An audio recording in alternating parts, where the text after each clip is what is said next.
जाय बिथाङा बड'लेण्ड जनजाति सुरक्षा मन्चनि वर्किं प्रेसिडेन्ट बिथांखौ हरनि 2:30 गेजेराव वाल बारखोनानै क'क्राझारनि जि अफिसार इनचार्ज असि बिथाङा माने हाबनानै बिथांखौ एरेस्ट खालामनानै लाबोदों।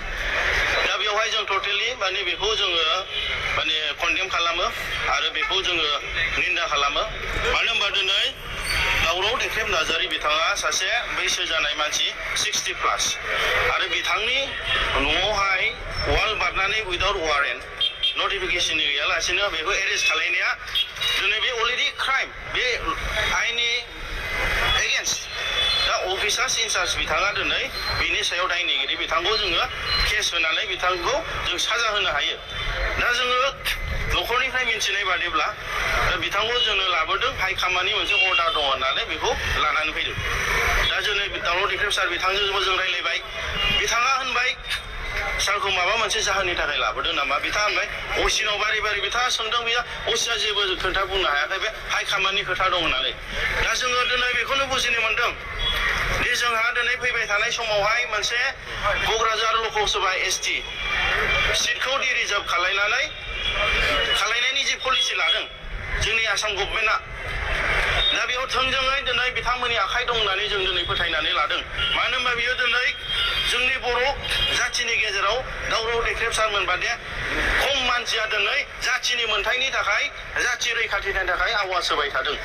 दा बेवहाय दिनै आसामनि चिफ मिनिस्टारा थोंजोङै सोमोन्दो दं होननानै जोंहा दिनै फोथायनाय दं। आरो बेजों लोगोसे बै असमिया मेलेमजिबि बिथांमोन जाय बर'फोरनि ट्राइबेलफोरनि थाखाय बिरोधि, बिथांमोनहा थोंजों आखाइ दङ।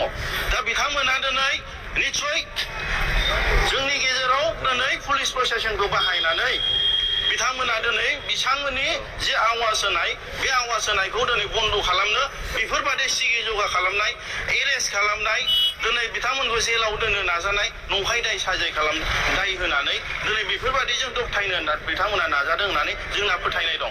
दा जोङो नैबेनि गेजेरजोंनो आं दिनै बे मिडियानि गेजेरजों बुंहरगोन दि हेमन्त बिश्व शर्मा बिथांजों जोंनि माखासे एन्टि ट्राइबेल बे एसामिस सभिनिस्ट बिथांमोन आरो जोंनि बर'फोर सोरबाफोर दिनै बिथांमोनजों सोमोन्दो लानानै, लोब्बा लानानै माखासे मुलाम्फानि थाखाय जोंनि लिडारफोरखौ जाय जाथिनि थाखाय आवाज होग्रा बिथांमोनखौ दिनै नाख्रेबनो सानदोंब्ला बिनिफ्राय गोजानाव थानांगोन। नङाब्ला जोङो निउ जेनेरेशन्स बर' लाइमोनफ्रा बेफोरबादि नासयनाय नाख्रेबनायनिफ्राय जों गोख्रों राहा लानो मोनबाय। जोंनि बिक्रम दैमारि जाय बिथाङा बड' कन्ट्रेक्टर एस'सिएशननि गाहाय नेहाथारि उदालगुरिनि, बिथाङा दिनै गावनि बिहावनि न'आव गसाइगाव दंफैयोमोन। बिथांखौ फुंनि 4टायाव पुलिसा थांनानै दिखायनानै दिखोनानै लानानै फैदों। दा बिथाङाबो इनोसेन्ट, बिथाङाबो जेबो मिथिया गावखौ मानो थाखाय लाबोदों।